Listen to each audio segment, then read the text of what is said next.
Toyota Century приобретается в результате упорного труда. Сделана в простом, но строгом костюме. Century третьего поколения. То, к чему я пришел спустя блуждания по всем этим Лексусам. Toyota Crown был в моей истории, немцы, немножко итальянцев. Но все-таки, когда ты любишь качественные вещи, правый руль, ты придешь к этой тачке. Вы посмотрите. Японский Rolls-Royce, король велюра, японский настоящий GDM. Это все про эту машину.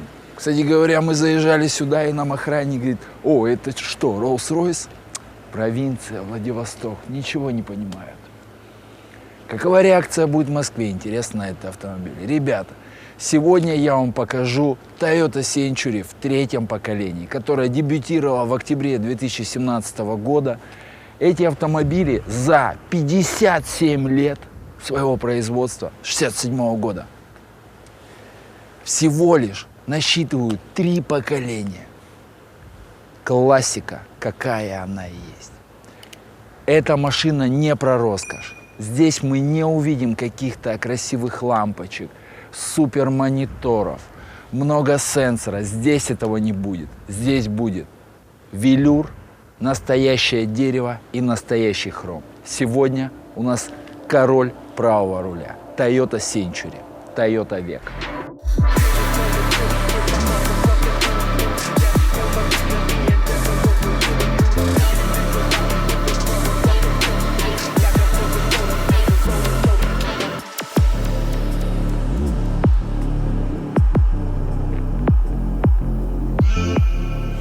Эта машина выпускается только на внутренний рынок Японии. Toyota Century. Ее плотно ассоциируют внутри Японии с автомобилем для властей, для чиновников. На ней ездит император, но у него немножечко модифицированная Century, и называется ее комплектация Royal. Она почти 6 метров, шириной 2 метра, чуть-чуть повыше. Этот автомобиль в единственном экземпляре. Чтобы вы понимали дороговизну комплектации Century Royal императорской, например, там пороги сделаны из настоящего гранита, потолок сделан из рисовой бумаги, весь салон велюровый, настоящая шерсть, и только водительское сиденье кожаное. Дорого.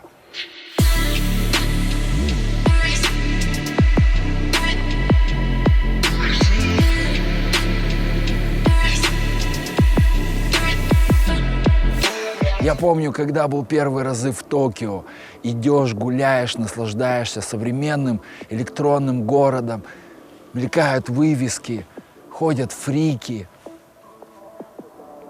молодежь, и едет Century. Приоткрыто заднее окошко, сидит толстый японец в пиджаке, в белой рубашке, водитель в белых перчатках. Они медленно-медленно катятся по улицам Токио. На меня это произвело наиглубочайшее впечатление. Что знаете, я захотел так же. И поэтому купил себе Toyota Century.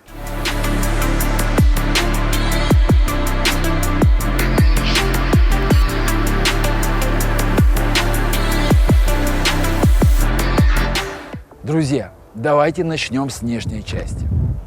Экстерьер у нас выполнен в генерации предыдущих поколений. Все очень схоже. Было бы забавно, если бы уши были бы на крыльях, как, допустим, во втором поколении. Кстати говоря, у нас обзорчик был на второе поколение. Не поленитесь потом после этого обзора глянуть и второе поколение. И найдите отличия и напишите внизу комментарии, что вам больше по внешности, по салону, по каким-то фишкам, изюминкам. Будет интересно. У нас на всех дисках, сзади, спереди у нас фирменный Феникс. На капоте буковка S. Единственное, у нас добавились шильдики на задних стойках с надписью «Гибрид». Про техничку мы поговорим позже. Да, она гибридная.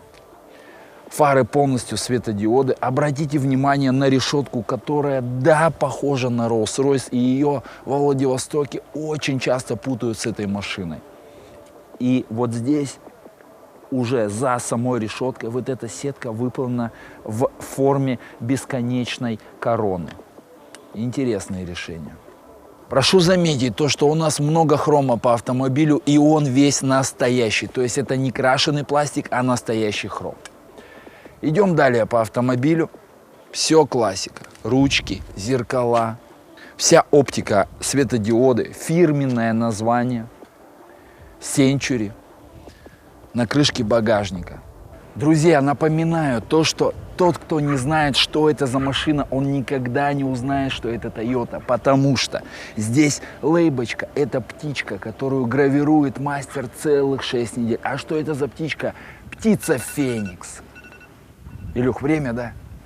Ребята, ну, знаете, возраст не то, гастроэнтеролог говорит, есть все по времени, поэтому у нас сейчас ланч-тайм, как говорят там.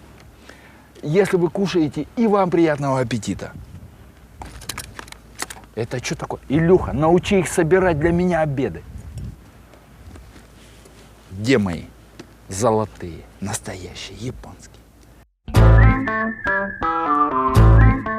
А здесь могла быть реклама какого-нибудь суши-дома, но никто не предложил рекламу. Приятного аппетита. Ребята, если у вас, вы приезжаете в Владивосток и не знаете самые лучшие суши, которые в городе, суши, роллы, пишите в комментарии, я лично отвечу вам.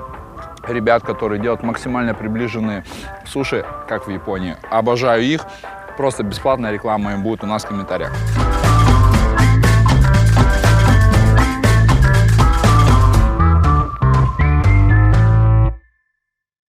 Дизайн мне очень нравится. Да, это отсылки к Rolls-Royce, но все-таки Century не копирует Rolls-Royce. Century идет своей дорогой. Очень красивая машина.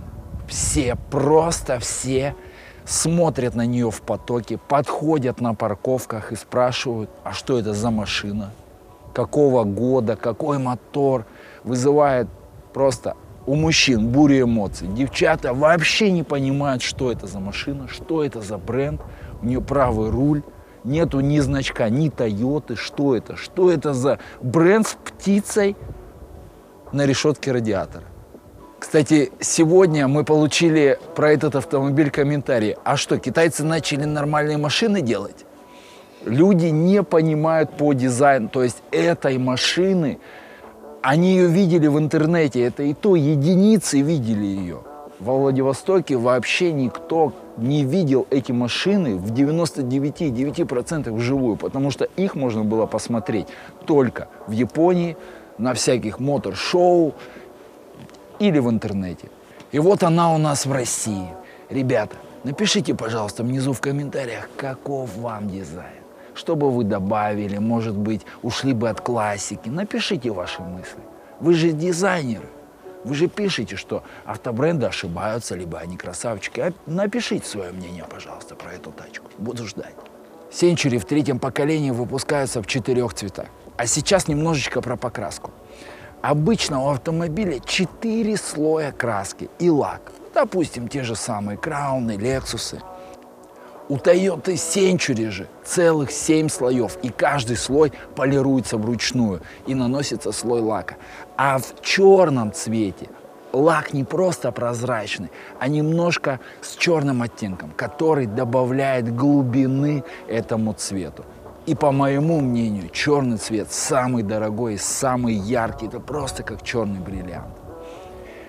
А теперь какие цвета есть у Toyota Century в 3-м поколении? Первый цвет называется Камуи, черный. Это божество у айнов. Следующий, темно-синий, называется Масю. Это озеро на Хоккайдо, считающееся самым чистым в мире. Следующий цвет, бордовый, Асука. Историческая эпоха в Японии в 6-8 веках нашей эры. И серебристый, который у нас, называется Сейка, сущность, прекрасная.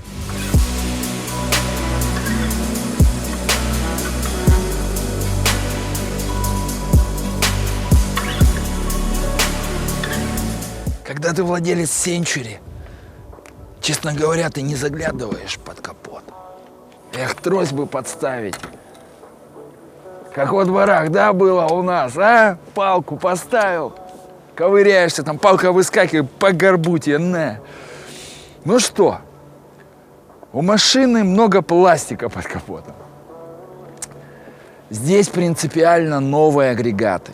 V12 ушел в прошлое. Во втором поколении, напоминаю, стоял мотор 1GZ. V12, 395 сил. Сейчас же пришел на смену 5-литровый, знакомый нам мотор 2UR. Только в других вариациях у него 477 лошадей, допустим, как у LC 500, у GSF, RCF. А здесь он обладает всего лишь 381 силой, работает в паре с электромотором с гибридной установкой мощностью 165 киловатт и трансмиссией, внимание, планетарка, которая делает разгон очень плавным. Да и вообще настройка всех этих агрегатов, как и на предыдущих поколениях, она осталась плавной.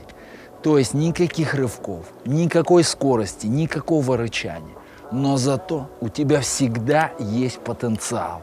То есть всегда, если того требует ситуация, эта машина может ускориться. Но пассажиры на заднем сидении не испытают никакого дискомфорта от вашего ускорения. Точнее, ускорения вашего водителя. Потому что ездить за рулем – это кощунство на такой машине. Еще немножко технических данных о Century. Ее длина стала 5 метров 33 сантиметра, ширина 1 метр 95 сантиметров, высота 1,5 метра ровно. Весит этот экземпляр 2 тонны 370 килограмм. Не так много на самом деле по сравнению с седанами от Lexus или Toyota Crown на 3,5-чатом моторе. Клиренс 13,5 сантиметров. То есть по городу можно ездить в принципе расслабленно. Друзья, Toyota Century технически в третьем поколении, я считаю, очень продвинулась. Она стала чуть-чуть больше по габаритам, у нее появилась пневмоподвеска, у нее появился новый современный мотор, да еще и с гибридом, который и делает ее более эффективной и приближает ее к цели, для которой она создана – быть комфортной для людей внутри. Друзья, напишите, пожалуйста, ваше мнение о Toyota Century про ее техническую часть, потому что я считаю, что это идеальнейшая настройка техническая для данного автомобиля. Большой бензиновый мотор, не V12, а V8, гибридная установка, пневмоподвеска, оптимальный вес. Я считаю, лучше уже некуда. Интересно, что будет в четвертом поколении? Напишите, пожалуйста, в комментариях.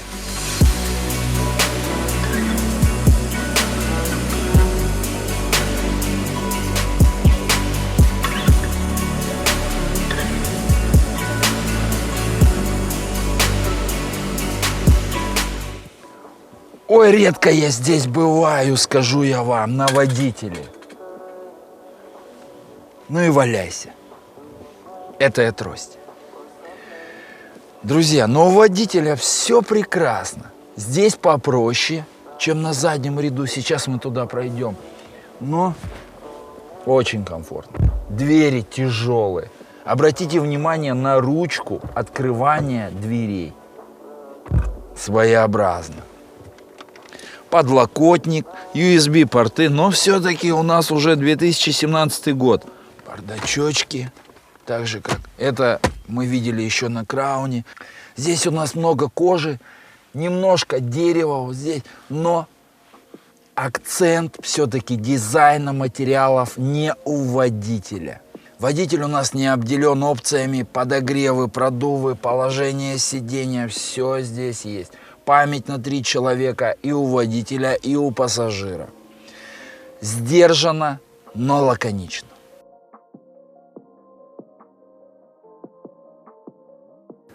А вот оно, мое любимое место.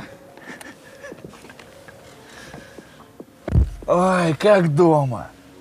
Так, кто тут сидел? Одно нажатие.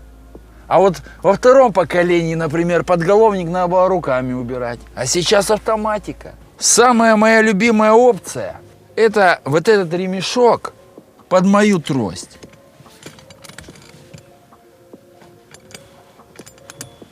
И вот он, мой черепундель, тут на своем месте.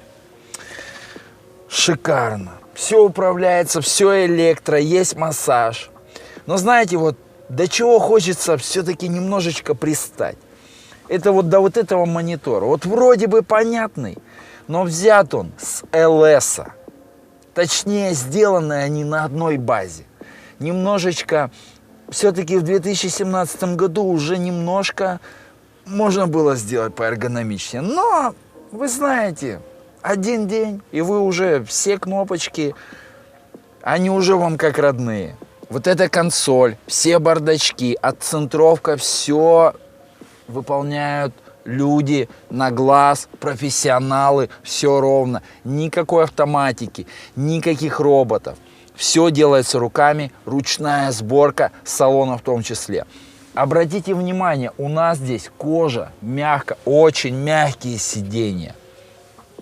Но кожа в этой машине это опция. В базе всегда идет стопроцентный велюр из шерсти. Кожу же надо заказывать. Почему здесь кожа, непонятно. В нашем обзоре на второе поколение я просто восхищался и постоянно везде гладил этот велюр. Его хочется гладить везде.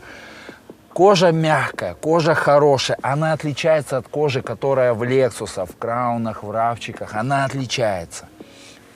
Здесь она просто высочайшего качества.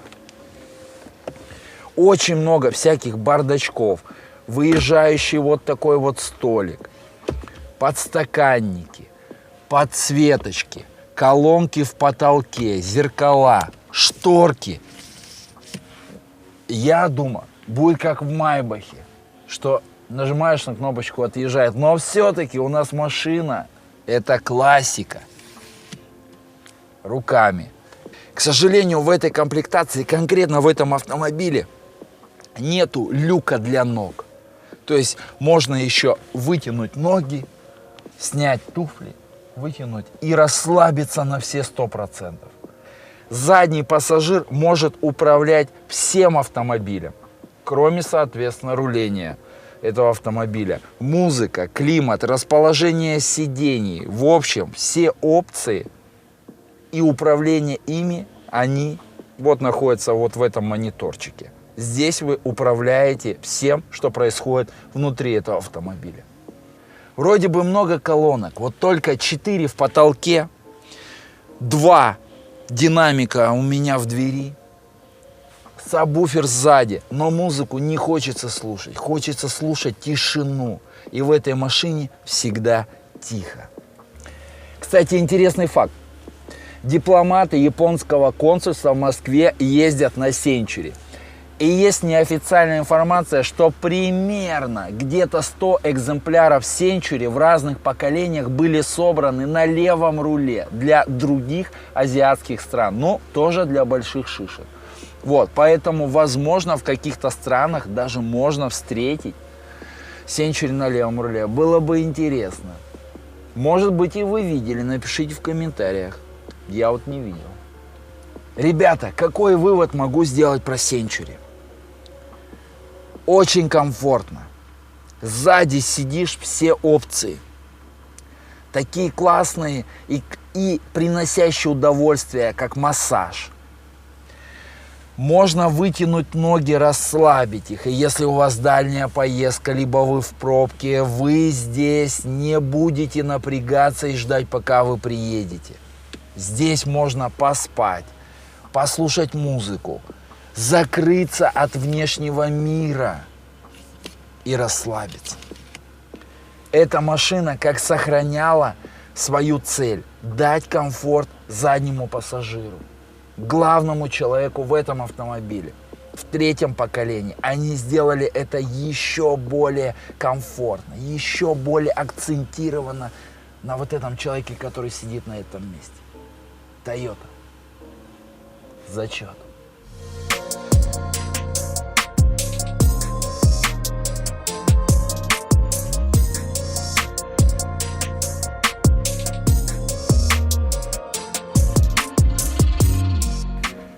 Друзья, зацените стоп-сигналы.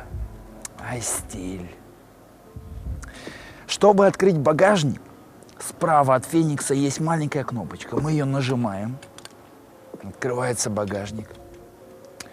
В багажнике обычно мы ничего не возим. Но, знаете, все-таки в России живем. Бывает, кто-то дергается в пробках. У нас за место бит, у нас катана. И вы знаете, что мы ее разыграем. Правила конкурса будут в конце. Возвращаемся в багажник. У нас здесь 5-е колесо. Выделано все бархатным материалом, приятным. То есть загрузить 2 больших чемодана, какие-то сумки, в общем, вполне достаточно. Встретить с аэропорта уважаемых людей каких-то. И, кстати говоря, вот допустим, вот был у меня Lexus GS. Ты нажимаешь кнопочку и что-то там забыл вытащить. Ты такой, оп! А в GS так не было. Он будет дальше закрываться. Он сначала закроется, и ты потом опять его можешь открыть. В процессе опускания он не прервется. А здесь можно. Кстати, кнопка такая же, как и на Харриере, на каком-нибудь Лексусе. Все одинаковое. И как вы могли заметить, в ходе этого обзора очень многие какие-то пластмассочки, какие-то блоки управления, кнопочки, они такие же, как и на Toyota Aqua. То есть эта машина, она все-таки не сделана из каких-то материалов и решений, которых нету ни в одной другой Тойоте. Нет. Есть материалы очень редкие, очень дорогие, но есть и простые кнопки, такие как закрыть багажник. Ну, стиль, да, сзади. Согласен.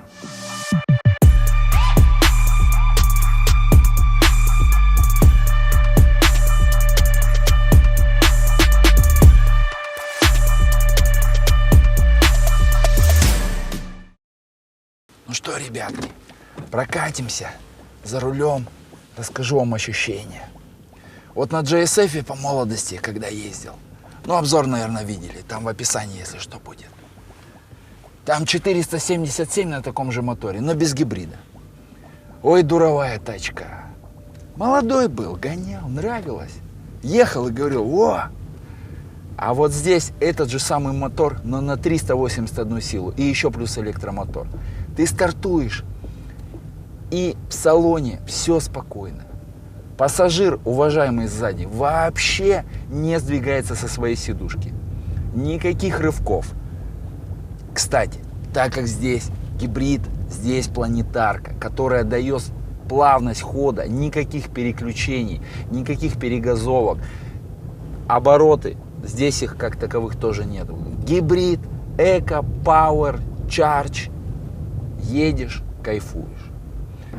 Машина даже для водителя приносит удовольствие в работе. Если ты работаешь водителем, и ты на вот такой вот Century, не работа, а сказка. Всякие системы безопасности, то, что ты без поворотника перемещаешься из полосы в полосу, все камеры слежения, адаптивный круиз-контроль, все присутствует. Но, к сожалению, нету камеры, которая выводит, какая у нас текущая здесь разрешенная скорость. Ну, это знаете уже. Мы на этой тачке никогда никуда не торопимся с нашим водителем. Работать водителем на Century – мечта и высокая честь.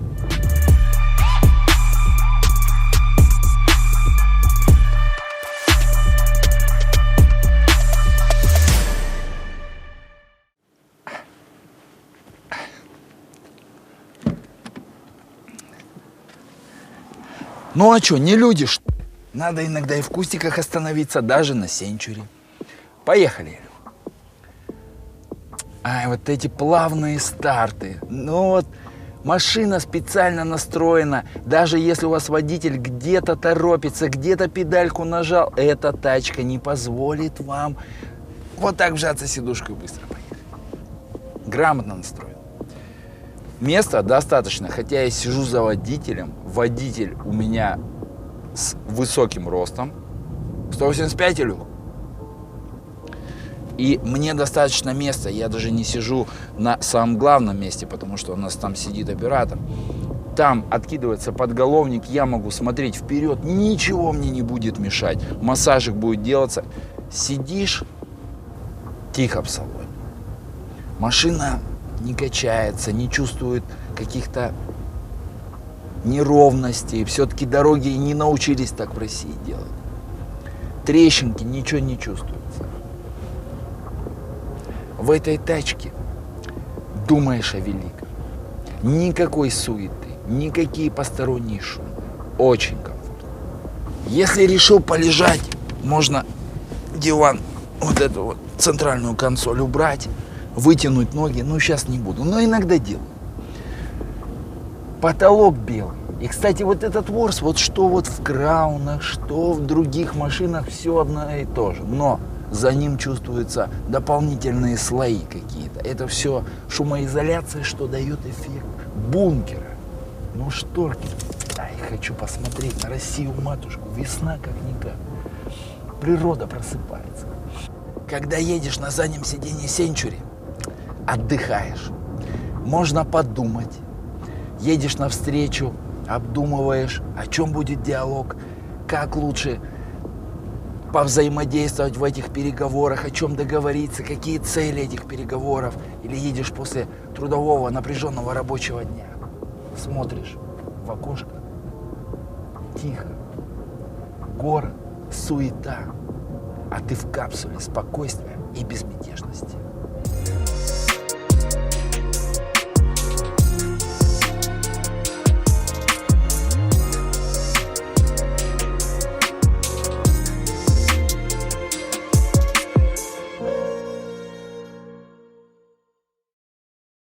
Друзья, что по ценам на данный автомобиль?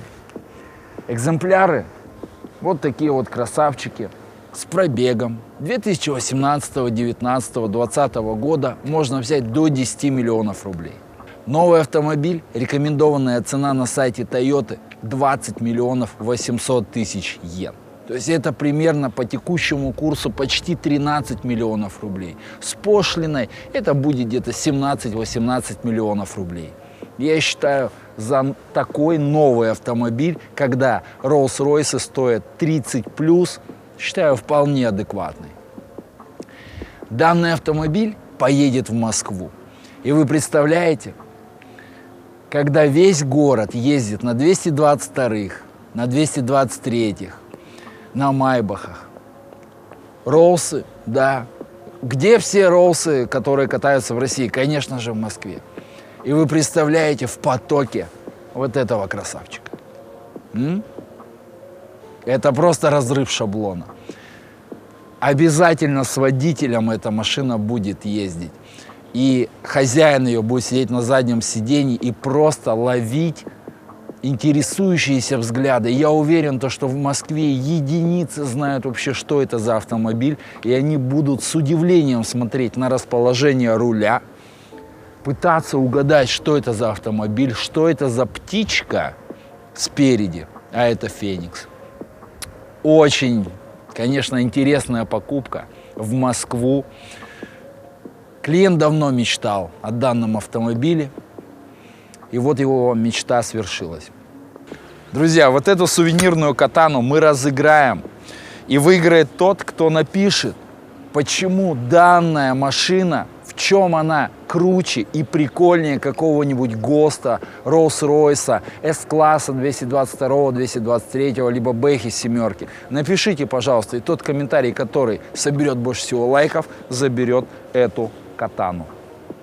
Друзья, ну какие выводы можно сделать по Century?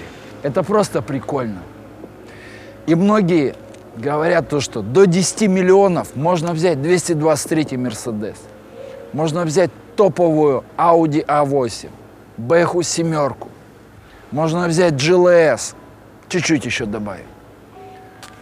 Но они не понимают то, что это прикольно взять эту машину с таким внешним видом. На Дальнем Востоке все обращают внимание, а в Москве так тем более будет. Это просто прикольно. Это единственный ответ, зачем нужно брать эту машину. И то же самое вам скажут хозяева Роллсов и прочее. Это просто прикольно.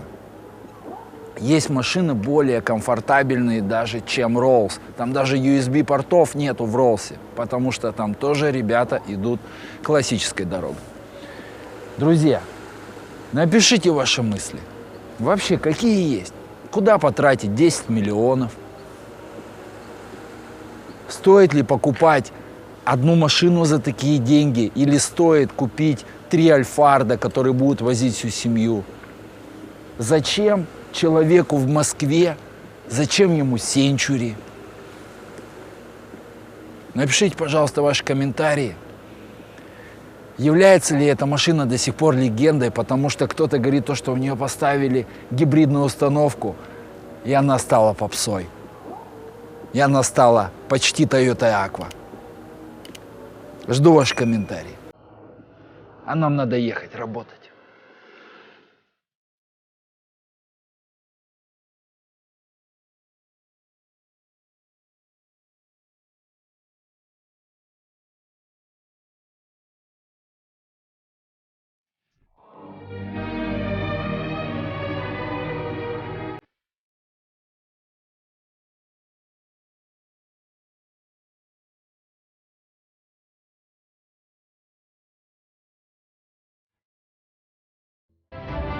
Компания «Сферокар» предоставляет полный комплекс услуг по подбору, доставке, растамаживанию и отправке по России автомобилей с аукционов Японии. Компания «Сферокар» – ваш эксперт в выборе качественного автомобиля.